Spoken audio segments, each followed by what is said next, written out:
The Boy Who Lost His Face by Louis Sachar, 19. What does a cow say? Asked David.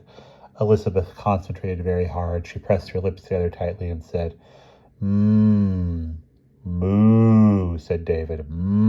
Said Elizabeth. David laughed, and Elizabeth laughed too. Hey, Lizbeth, said Ricky, entering her room. Hi, Ricky, said David, exaggerating the words to encourage his sister. Elizabeth smiled. Hey, David, can I ask you something? Said Ricky. Sure. I was just wondering about something. We were talking about famous comedians today at school. Who are the Three Stooges? David felt his stomach tighten. The Three Stooges, he said, trying to be as matter of fact as Ricky. They were some old-time comedians. They were always hitting each other and breaking things and stuff like that. He wondered what Ricky knew. Roger's brother, Glenn Delbrook, was in Ricky's class. They kind of acted stupid, asked Ricky. Goony? No, well, maybe. It was more just kind of, I don't know, they were funny. It's a kind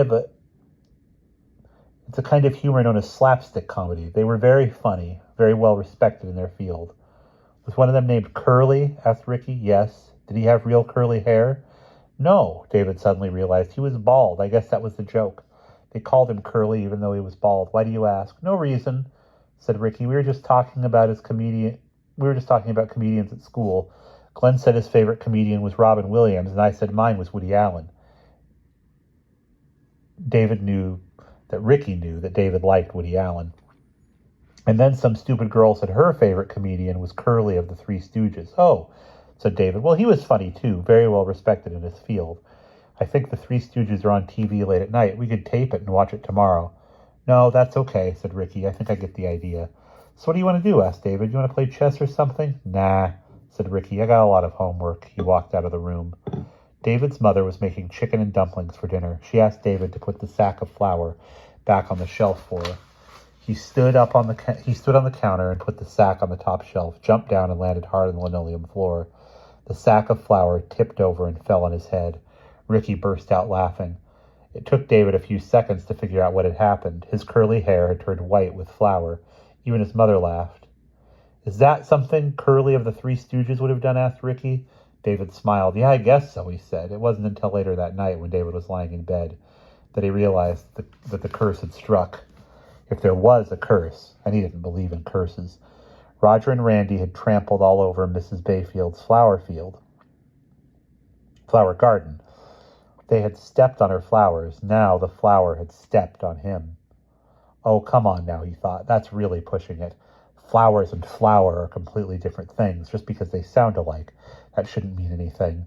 All it proved was that if you really want to believe something, you can always find a way to make it seem true, just like those stupid horoscopes. Still, he had to admit, it was pretty strange for a sack of flour to suddenly fall on your head. That kind of thing doesn't usually happen. He thought about talking to his dad about his problems, telling him about what they'd done to Mrs. Bayfield, and then about all the things that had happened to him. Maybe his dad would be able to find some kind of logical, scientific explanation for everything. Except he was too ashamed to tell his father that he had helped steal a cane from a poor old lady, and he would be too embarrassed to talk about all the things that had happened to him. His dad would probably just tell him to go apologize to her. Besides, what kind of scientific explanation could there possibly be? No, science had nothing to do with it. There were only two possible explanations. Either he was cursed or he was a stooge. It was one or the other. And that's the end of chapter 19.